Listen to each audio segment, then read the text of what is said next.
ముందుగా దేవుని నామానికి స్తోత్రాలు. అవకాశం ఇచ్చిన పాస్టర్ గారికి నా హృదయపూర్వక వందనాలండి. కూడి వచ్చిన మీ అందరికీ నా వందనాలు.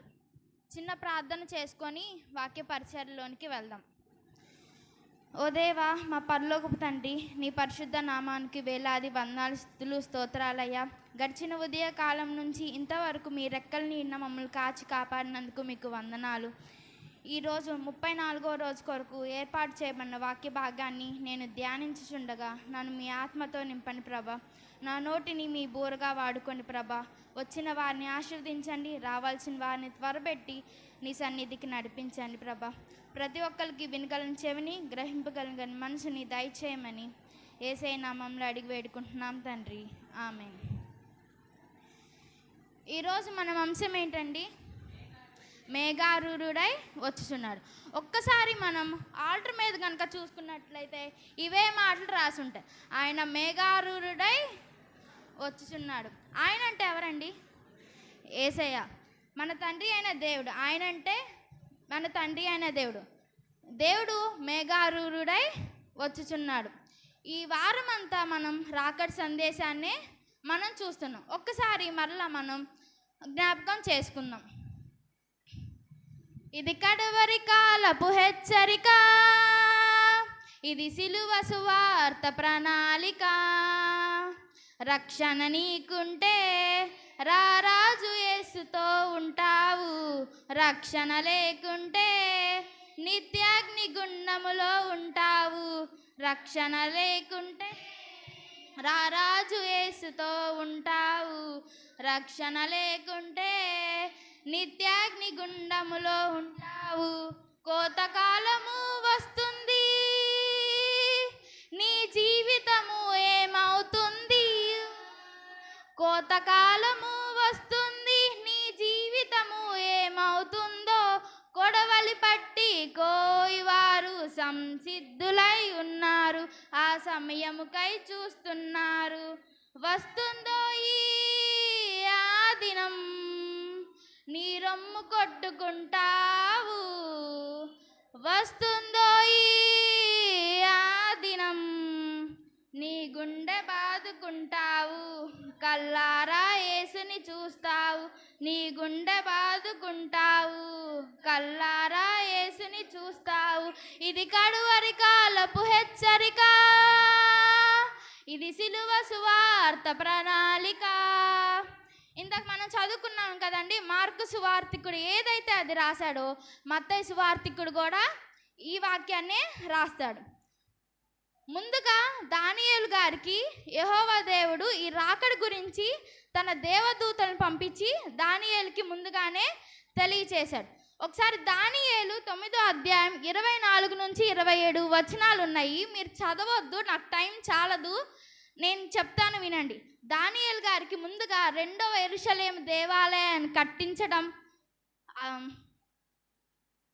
అభిషిక్తుడు రావటం, అభిషిక్తుడు చనిపోవటం, అబద్ధ ప్రవక్తలు రావటం, అంత్యక్రీస్తు రావటం, హేయమైన దానిని దేవాలయంలో నిలవబెట్టడం, ఇవన్నీ దేవదూతల ద్వారా దానియేలు గారికి ముందుగానే తండ్రి అయిన యెహోవా దేవుడు తెలియచేస్తాడు. నేను చెప్పే మాటలు జాగ్రత్తగా వినండి. ఇవే మనకు చివరి దినాలు, అంత్య దినాలు. మనం ఎంతో జాగ్రత్త పడి దేవుని రాకడికి మనం సిద్ధపాటు కలిగి ఉండాలి. Bible is the history and Bible is the mystery. Bible ఒక చరిత్ర, బైబిల్లో ఉన్న మర్మాల్ని మనం తెలుసుకోవచ్చు. దానియేలు 9వ అధ్యాయం 25 వచనం ఒకసారి చదవండి అమ్మా. చాలమ్మా. యెరూషలేమును మరలా కట్టించవచ్చు. యెరూషలేము మరలా కట్టించవచ్చు అంటే ఇంతకు ముందే కట్టించబడి ఉండాలి.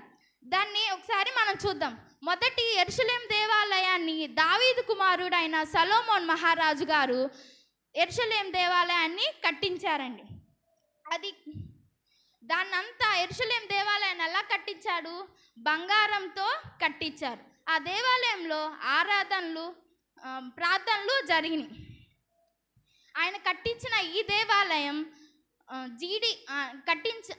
కట్టించిన దేవాలయం కట్టించడానికి ఉపయోగించిన బంగారం అంట యుఎస్సి జీడిపి కన్నా గొప్ప ఖరీదైన విలువైనదంట.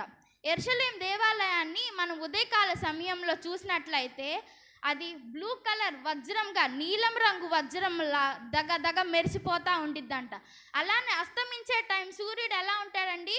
ఎర్రగా కనిపిస్తాడు. అప్పుడు ఆ కిరణాలు ఆ యెరూషలేం దేవాలయం మీద పడి ఎర్రటి వజ్రంలాగా మెరిసిపోతాడు. ఇంత గొప్ప దేవాలయం, ఇంత గొప్ప విలువైన దేవాలయాన్ని 586లో నెబుకద్నెజరు వచ్చి ఆ దేవాలయాన్ని పడగొట్టి అక్కడ ఉన్న బంగారాన్ని అంతా దోచుకొని అలానే యూదులందరినీ చెరపట్టి బబులోన్ దేశానికి తీసుకెళ్ళిపోయాడు. ఒకసారి ఎజ్రా 1-2 కనుక చూసుకున్నట్లయితే తర్వాత వచ్చిన చదవద్దామా, తర్వాత వచ్చిన రాజైన కోరేషు రాజు వస్తాడు. కోరేష్ రాజుకి యెహోవా దేవుడు ఆజ్ఞ ఇస్తాడు, 2వ దేవాలయం నిర్మించాలని ఆజ్ఞ ఇస్తాడు. అప్పుడు కోరేష్ రాజు యూదులందరినీ నెబుకద్నెజరు యూదులందరినీ చెరపట్టి తీసుకువెళ్ళాడు. అప్పుడు ఎవరైతే యూదులందరినీ చెరపట్టి తీసుకెళ్ళారు వాళ్ళందరినీ విడిపించి మీరు మీ దేశానికి వెళ్ళిపోండి, ఇజ్రాయెల్ దేశానికి వెళ్ళిపోమని చెప్తారు. వీళ్ళు తిరిగి ఇజ్రాయెల్ దేశానికి వచ్చినప్పుడు అక్కడ యెరూషలేం మందిరం లేదు. వీళ్ళు ఎంతో దుఃఖపడి బాధపడి అప్పుడున్న రాజైన హేరోదు రాజు దగ్గరికి వెళ్ళి మళ్ళీ మన యెరూషలేం దేవాలయాన్ని కట్టించుకోవాలని 2వసారి యెరూషలేం దేవాలయాన్ని పునఃప్రతిష్ఠ చేస్తారండి. దానియేలు 9:26 చదవండి అమ్మా. దానియేలు గ్రంథాన్ని మీరు ఎదురుగా పెట్టుకోండి. 26 మధ్యలో నుంచి కొంచెం చదవండి. తరువాత రాజులు వచ్చురా, తర్వాత రాజులు అని అక్కడ రాయబడి ఉండిద్ది అనమాట. తర్వాత రాజులు అంటే ఎవరండి? రోమన్ రాజులు. రోమన్ చక్రవర్తి అయిన టైటస్, రోమన్ చక్రవర్తి వాళ్ళ ప్రజలు కూడా యెరూషలేం దేవాలయాన్ని 2వసారి నిర్మించిన దేవాలయాన్ని ప్లస్ యెరూషలేం పట్టణాన్ని కూడా ఈ 2వసారి ఈ రోమన్ చక్రవర్తి అయిన టైటస్ ఇజ్రాయెల్ దేశాన్ని, యెరూషలేం మందిరాన్ని, యెరూషలేం పట్టణాన్ని రెండింటినీ నాశనం చేస్తాడు. యూదులందరూ ఎక్కడక్కడ చెల్లా చెదురు అయిపోతారు, భయంతో పారిపోతారు. వాళ్ళ యూదులందరినీ చిత్రహింసలు పెడతా ఉన్నాడు. అప్పుడు ఏం చేయాలో యూదులకి అర్థం కాక భయమేసి ప్రపంచ నలుదిక్కులకి పారిపోయారన్నమాట. ఈ 2 పర్యాయాలు యెరూషలేం దేవాలయాన్ని కూల్చివేయటానికి కారణం ఎవరండి? యూదులే అన్నమాట. ఎందుకంటే పిలాతు ఆ రోజు మీకు యేసయ్య కావాలా బరబ్బా కావాలని అడిగినప్పుడు బరబ్బానే కావాలన్నాడు. అప్పుడు పిలాతు అన్నాడు, ఈయన నీతిమంతుడు, ఈయనలో ఏ దోషం లేదు అని చెప్పినా కానీ యూదులందరూ మాకు బరబ్బానే కావాలి, మాకు బరబ్బానే విడుదల చేయండి, యేసు ప్రభుని సిలువ వేయమని కేకలు వేశారు. అప్పుడు పిలాతు ఏం చేయలేక ఈయన నిరపరాధి, ఈయన రక్త అపరాధం నా మీద నా పిల్లల మీద ఉండకూడదని ఆయన పిలాతు చేతులు కడుక్కున్నాడు. అప్పుడు యూదులంతా ఈయన మా మీద మా పిల్లల మీద ఆ రక్త అపరాధం మా మీద ఉండాలని అంటారనమాట. అందుకనే యేసు ప్రభు సిలువ మోసుకొని అక్కడ యెరూషలేం పట్టణంలో ఎలా అయితే తన రక్తాన్ని కార్చాడో అలానే ఈ 2వసారి వచ్చిన టైటస్ వల్ల ఈ యూదులందరూ ఆ రక్తం వాళ్ళు అంత రక్తం కార్చాల్సి వచ్చింది. ఫస్ట్సారి నెబుకద్నెజరు వచ్చి జస్ట్ యెరూషలేం దేవాలయాన్ని కూల్చివేశారు. కానీ 2వసారి యెరూషలేం పట్టణాన్ని కూడా ఈ టైటస్ కూల్చివేసినట్లుగా మనం చూస్తాం. ఇక్కడ యూదులందరూ చాలా వరకు ప్రపంచ నలుదిక్కులకి పారిపోతారు. కానీ కొంతమంది యూదులు మాత్రం అక్కడే ఉంటారు.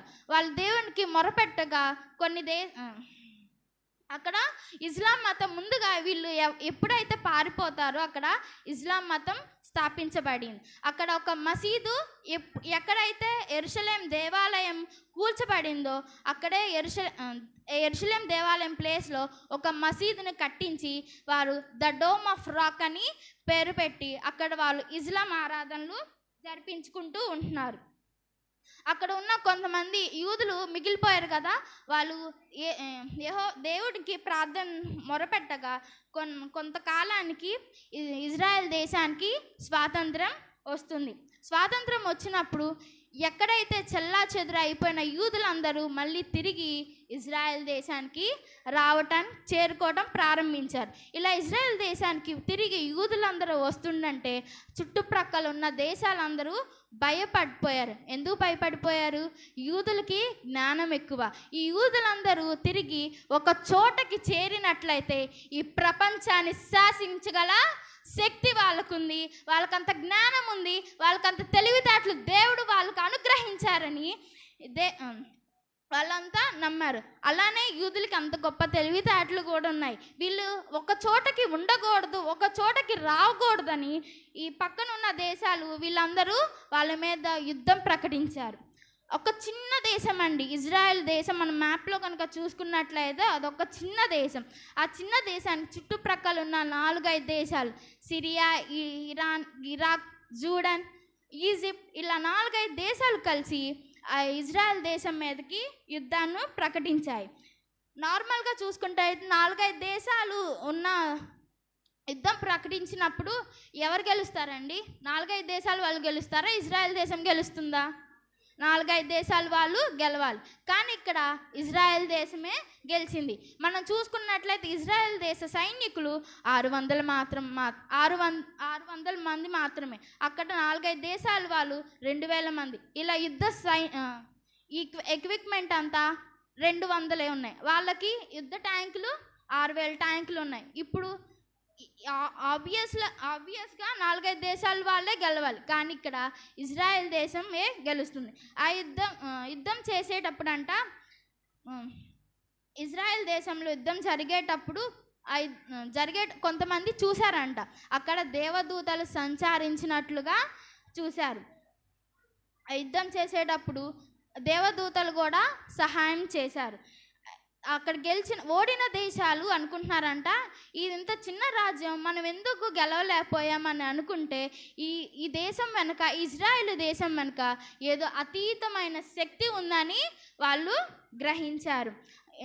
దేవుడు వాళ్ళకు ఆజ్ఞాపించినట్లుగానే నిన్ను కాపాడువాడు కునుకడు, ఇజ్రాయెల్ను కాపాడువాడు కునుకడు, నిద్రపోడు అని యూదులకు ఆజ్ఞాపించినట్లుగానే వారు యెహోవా దేవుడు వాళ్ళని, తన ప్రజల్ని కాపాడుకున్నాడు.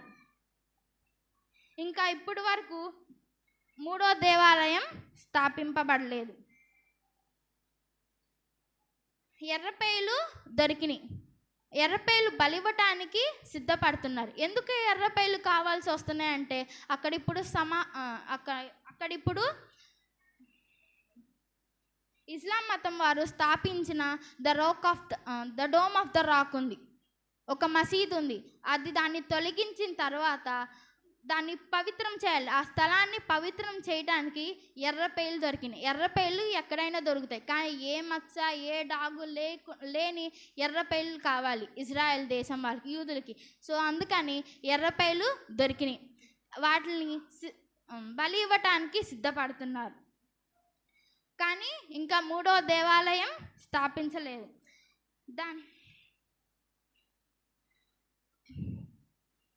దేవాలయం ఉన్న ప్రదేశంలో మసీద్ ఉంది కాబట్టి దాన్ని తొలగించాలని ఇజ్రాయెల్ దేశం వాళ్ళు ప్రయత్నిస్తున్నారు.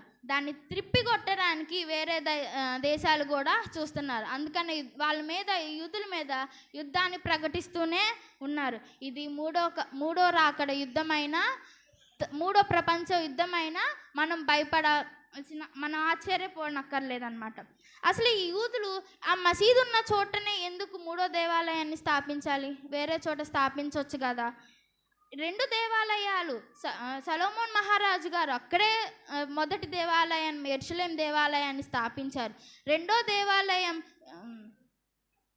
దేవాలయాన్ని కూడా అక్కడే స్థాపించారు.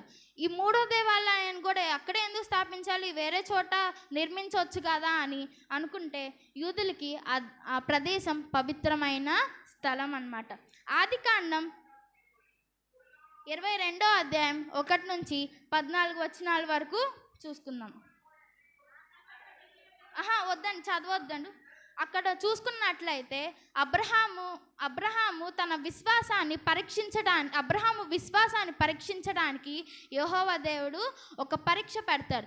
ఏమని? తన ఏకైక కుమారుడైన, తనకు లేక పుట్టిన కుమారుణ్ణి నాకు బలిగా అక్కడ ఆ పర్వతం, మోరియా పర్వతం మీద నాకు బలి ఇవ్వమని బలి కోరుతాడు. అప్పుడు తను వెనతిరగకుండా, దేవా నాకు ఒక్కగానొక్క కుమారుని నేను ఎట్లా ఇవ్వగలను అని ఏ మాట ఎదురు చెప్పకుండా యెహోవా దేవుడికి అబ్రహాము బలి ఇవ్వటానికి సిద్ధపడతాడు. తర్వాత అబ్రహాం తన కొడుకుని తీసుకొని కత్తిని తీసుకొని ఆ మోరియా పర్వతం మీదకు వెళ్తున్నప్పుడు ఇస్సాకు అడుగుతాడు, తండ్రి కత్తి ఉంది, కట్టెలు ఉన్నాయి, బలికి గొర్రెపిల్ల ఏదని అడుగుతాడు. అప్పుడు అబ్రహాం ఏమంటాడు? యెహోవా ఈరే అంటాడు. యెహోవా ఈరే అంటే అర్థం ఏంటండి? యెహోవా అనే చూచుకుందును అని అర్థం. తర్వాత అక్కడ మోరియా పర్వతం మీదకి వెళ్ళినాక బలిపీఠం అబ్రహాం కడతాడు. తర్వాత బలిపీఠం మీద ఇస్సాకుని, ఆ కుమారుణ్ణి బలిపీఠం మీద పడుకోబెట్టి కత్తి లేపినప్పుడు ఆకాశం నుండి ఒక పెద్ద స్వరం వినిపిస్తుంది. అబ్రహాం, నీ విశ్వాసం గొప్పదయ్యా, నువ్వు విశ్వాసికి తండ్రివి, నువ్వు నీ కొడుకుని బలిగా నాకు ఇవ్వక్కర్లేదు, అక్కడ గొర్రె పిల్ల ఉంది, దాన్ని తెచ్చి నాకు బలిగా ఇవ్వు, నీ విశ్వాసం గొప్పది, నేను పరీక్షించడానికే ఇది చేశాను, నువ్వు నీ పరీక్షలో నెగ్గావు, నువ్వు ఇస్సాకును బలి ఇవ్వక్కర్లేదు, నీ కొడుకుని ఇస్సాకుని నువ్వు ఇంటికి తీసుకెళ్ళు, దాన్ని బలిగా గొర్రెపిల్లను ఇస్సాకుకు బదులుగా గొర్రెపిల్లను నాకు ఇవ్వు.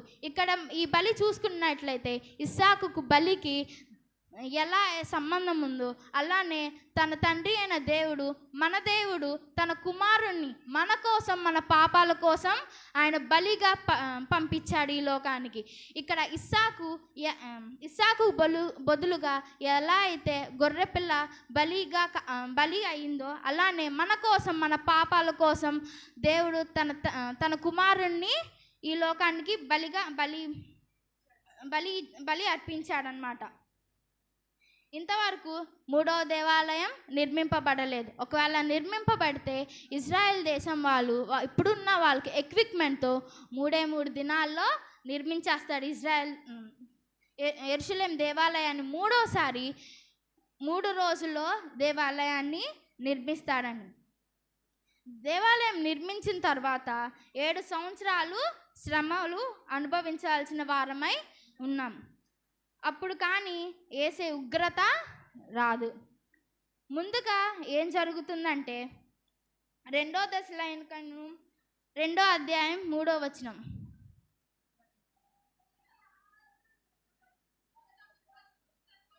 మొదట భ్రష్టత్వము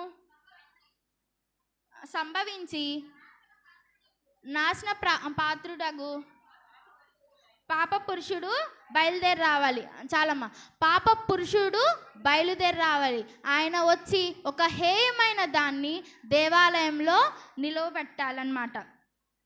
మత్తయి సువార్త 7వ అధ్యాయం 15వ వచనం. అబద్ధ ప్రవక్తల గురించి జాగ్రత్త పడుడి. చాలా ఇక్కడ అబద్ధ ప్రవక్తలు వస్తారు, గొర్రె చర్మం కప్పుకున్న తోడేళ్ళు వలె వీళ్ళు ఉంటారు, ప్రజలను మోసపరుస్తాడు.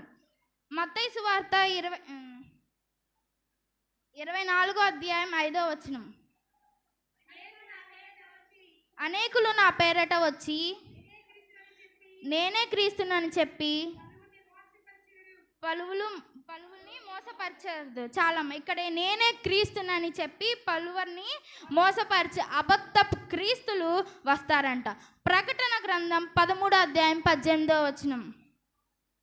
ఇక్కడ 6 గల నేను చెప్తాను, 6 గల సంఖ్య గల నంబర్ 666 666 ఒక మనుషుడికి చిహ్నంగా ఉన్న సంఖ్య.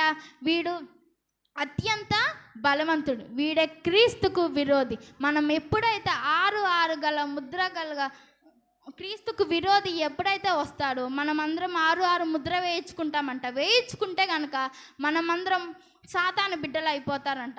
అందుకని 6 ముద్ర మనం వేయించుకోకూడదు. ఈడే క్రీస్తుకు విరోధి.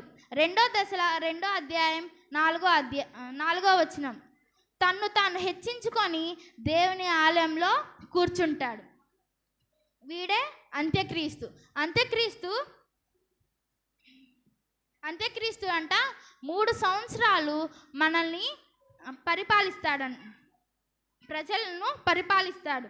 తర్వాత ఈయనే మెస్సయ్యగా యూదులందరూ గుర్తిస్తాడు. అసలు మెస్సయ్య యేసు ప్రభువే. కానీ అప్పుడు యూదులు యేసయ్యను ఒక ప్రవక్తగానే చూస్తారు.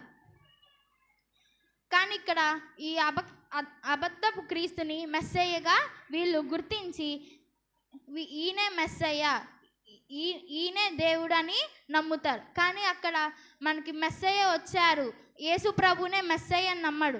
ఎందుకంటే ఆయన ప్రవక్తలాగా నమ్ముతారు. అందుకని యేసు ప్రభుని ఈయన మెస్సయ్య కాదు అని సిలువకు అప్పచెప్పారు.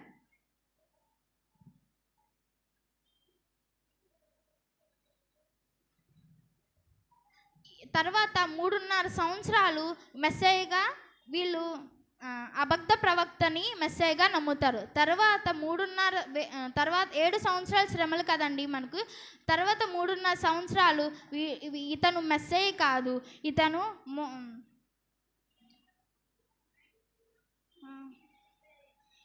ఇతనే అబద్ధ ప్రవక్త అని ప్రజలు ఎరిగి తనకు ఎదురు తిరుగుతారనమాట.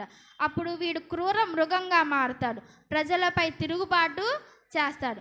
6 ముద్ర ఎవరైతే వేయించుకుంటారో వాళ్ళందరినీ తన జనాంగంగా మార్చుకుంటాడు. తర్వాత దేవాలయంలోకి ఒక హేయమైన దాన్ని తెస్తాడు. యూదులందరినీ చిత్రహింస పెడతాడు. ఎట్లా హింసలు పెడతారంటే అప్పుడు ఇంకంతే అండి, మనం చెప్పలేమన్నమాట. అంత హింసలు పెడతారు. ప్రతి ఒక్కరిని నాశనం చేయాలని చూస్తారు. అప్పుడు హింసలు పెడితే మనం వాటిని భరించలేక కొండల దగ్గరికి వెళ్ళి, కొండలు మీరు మమ్మల్ని కప్పండి అని అప్పుడు అడుగుతాం అన్నమాట. అప్పుడు గొర్రెపిల్ల మహా ఉగ్రత దినం వస్తుంది.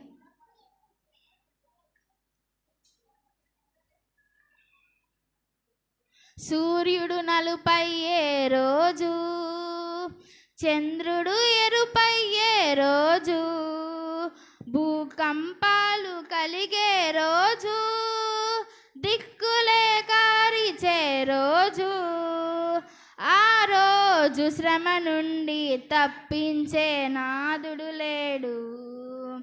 అదే ఆ రోజు యేసయ్య ఉగ్రత రోజు, 7 ఏండ్ల శ్రమను రోజు, పాపులంతా ఏడ్చే రోజు. అదే ఆ రోజు. మత్తయి సువార్త 24వ అధ్యాయం 29వ వచనం. చదవమ్మా, చదివేసండి. చంద్రుడు కాంతినియ్యడు, ఆకాశం నుండి నక్షత్రములు రాలును, ఆకాశ మండలి శక్తులు కదిలింపబడును. అప్పుడంటే యేసు ప్రభు వచ్చేటప్పుడు, రెండవసారి యేసు ప్రభు వచ్చేటప్పుడు ఆకాశ మండలి కదిలింపబడుతుందంట. సూర్యుడు కాంతినివ్వడు,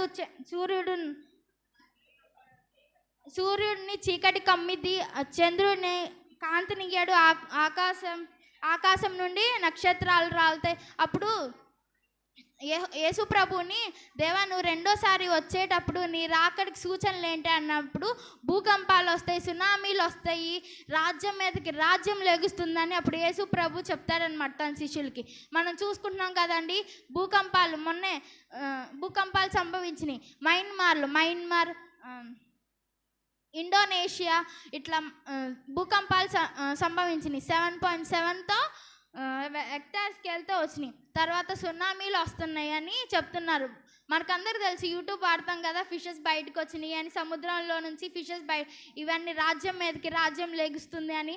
దేవుడు అతి త్వరలో రానై ఉన్నాడు. మనమందరం సిద్ధపడి ఉండాలన్నమాట. చివరి దినాలు, రాకడి దినాలు, మనం చివరిగా యేసు ప్రభు సిలువ వేసినప్పుడు ఎలా అయితే దొంగ తన ఒక దొంగ మనసు మార్చుకొని ఈయనే దేవుడు అని నమ్మి ఎలా అయితే తనతో పాటు ఉన్నాడో, అలా చివరి దినాలు ఇవే మనకి అంత్య దినాలు. ఈ టైంలోనే మనం ఎరిగి దేవుని అంగీకరించి ఈయనే నిజమైన దేవుడని మనం ఎరగాలన్నమాట. యెషయా 13:9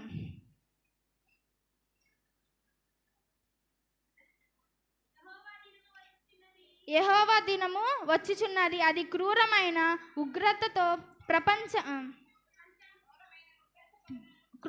ఉగ్రతతోనూ ప్రచండమైన కోపంతోనూ అది వచ్చునని యెషయా ప్రవక్త ఇక్కడ రాశాడనమాట. నేడో రేపో నా ప్రియుడేసు మేఘాల మీద తెంచెను. నేడో రేపో నా ప్రియుడేసు మేఘాల మీద తెంచెను. మహిమానితుడై ప్రభుయేసు మహితలమునకు తెంచెను. కడబూర స్వరము ధ్వనించగా ప్రియుని స్వరము వినిపించగా, కడబూర స్వరము ధ్వనించగా ప్రియుని స్వరము వినిపించగా, వడివడిగా ప్రభు చెంతకు చేరేదా ప్రియుని హాంచేదా. నేడో రేపో నా ప్రియుడేసు మేఘాల మీదకే తెంచెను. ఎలా వస్తాడండి? మేఘాల మీద వస్తాడంట మన యేసు ప్రభు. ఆయన వచ్చేటప్పుడు ఎలా వస్తారు? మహిమతోనూ మహాప్రభావంతోనూ మేఘారూఢుడై వస్తాడనమాట. ప్రభావం అంటే మనకి తెలుసు. మోషే గారు 10 ఆజ్ఞల కోసం 10 కమాండ్మెంట్స్ కోసం సీనాయి పర్వతం మీదకి వెళ్ళినప్పుడు మోషే దేవుని స్వరూపం ఆ మేఘం మోషేను కమ్మేసింది. ఆ దేవుని మహిమ మేఘం వలె వచ్చి మోషేను కమ్మేసింది. తర్వాత ఇజ్రాయేలు ప్రజలందరికీ ఒక సంఘంగా ఏర్పడినప్పుడు మేఘంలో ఆయన దేవుని మహిమ కనిపిస్తుంది.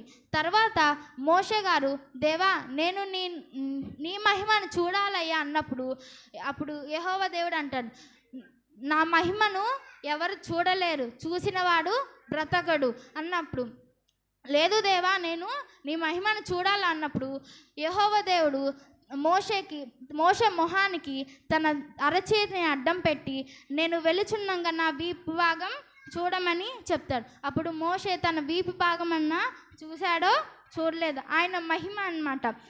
అంటే మేఘాలు దేవుని సన్నిధికి సూచనగా ఉన్నాయి. ఆయన మహిమతో మహాప్రభావంతో వస్తాడు. మహాప్రభావంతో వస్తాడు.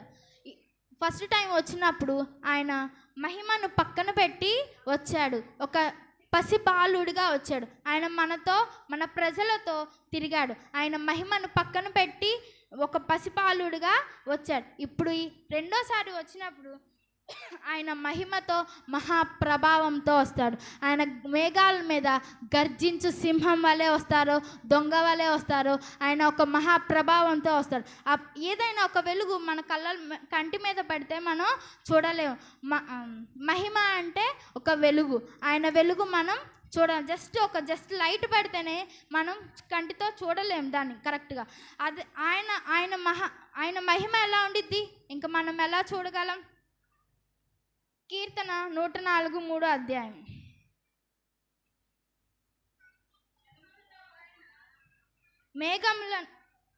మేఘములను తనకు వాహనం చేసుకొని గాలి రెక్కల మీద గగనం చేయుచున్నాడు. ఆయన వచ్చేటప్పుడు మేఘాలని వాహనం చేసుకొని వస్తాడంటండి. ప్రకటన 1:7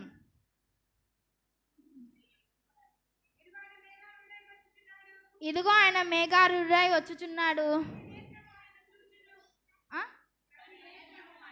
ప్రతి నేత్రం ఆయనను చూచును, ఆయన పొడిచిన వారిని చూచును, భూజనులందరూ ఆయన్ని చూచురు. ఆయన వచ్చినప్పుడంట ప్రతి నేత్రము ఆయన్ని చూసిద్దంట. ఆయన పొడుచువాడిని కూడా చూసిద్ది. ఆయన పొడిచింది ఆయన ఇక్కడ ఇంకా బతుకున్నాడండి, లేడు. చనిపోయిన వాళ్ళని కూడా ఆయన వచ్చే టైంకి లెగుస్తారు. ఆయన వచ్చినప్పుడు ప్రతి నేత్రం ఆయన చూస్తుంది, ప్రతి నాలుక ఆయన నామాన్ని స్తుతిస్తుంది, ప్రతి మోకాలు ఆయన ఎదుట ఆసీనవుతుంది. ఆయన వచ్చినప్పుడు ఆయన ఎన్నుకోబడిన వారందరినీ దేవదూతల ద్వారా సమకూరుస్తారనమాట. యెషయా 27:13.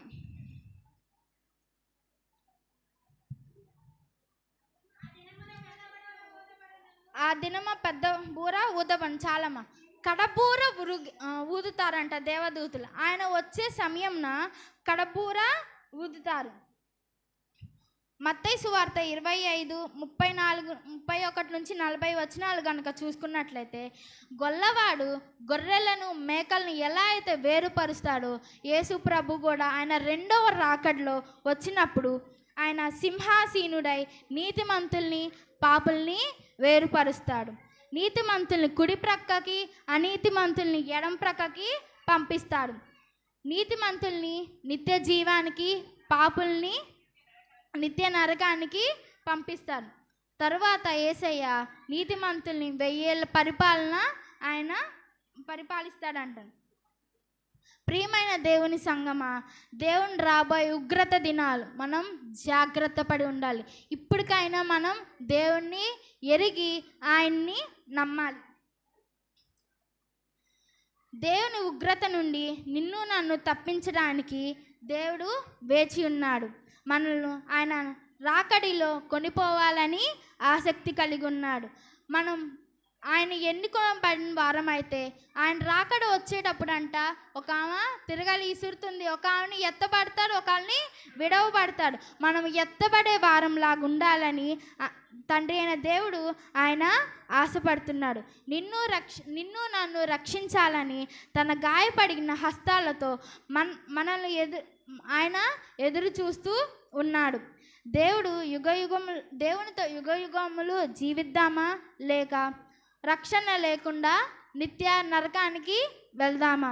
మన నిర్ణయం మనమే చూసుకోవాలి. మన చేతుల్లోనే ఉంది. Jesus is coming soon, so be prepared well. దేవుడు రాక అతి త్వరలో ఉంది. ఆయన మేఘారూఢుడై వచ్చుచున్నాడు. మనం ఎత్తబడే వారిలో మనం ఉండాలి, మనం విడువబడే వారిలో మనం ఉండకూడదు. ఆయన రాకడ అతి దగ్గరగా ఉంది, చాలా సంభవిస్తున్నాయి. మనం ఇప్పటికైనా ఆయన ఎరిగి మనం ఎత్తబడే వారిలో, ఆయన 1000 ఏళ్ళ పరిపాలనలో మనం ఉండేలా మన జీవితాల్ని మార్చుకుందాం. ఈ అవకాశం ఇచ్చిన పాస్టర్ గారికి నా హృదయపూర్వక ధన్యవాదాలు. ఆ దేవుడు ఇంత గొప్ప భాగ్యాన్ని నాకు ఇస్తాడని నేను ఎక్స్పెక్ట్ చేయలేదండి. ఆయనకి నా హృదయపూర్వక ధన్యవాదాలు. మీ అందరికీ నా వందనాలు. Thank you each and everyone. నేను ఏమైనా తప్పుగా, నాకు తెలుగు అంత రాదండి, నాకు ఉచ్చారణ రాదు, ఏమైనా తప్పుగా మాట్లాడితే నన్ను క్షమించండి. నేను చిన్నప్పటి నుండి ఇంగ్లీష్ మీడియంలోనే చదివాను. ఏదైనా ఉచ్చారణ రాకపోతే నన్ను క్షమించండి. ఇంతసేపు నా మెసేజ్ విన్నందుకు మీ అందరికీ థ్యాంక్ యూ సో మచ్. ఇంతవరకు మనకి వర్తమానం అందించినటువంటి కుమారి బుస్సా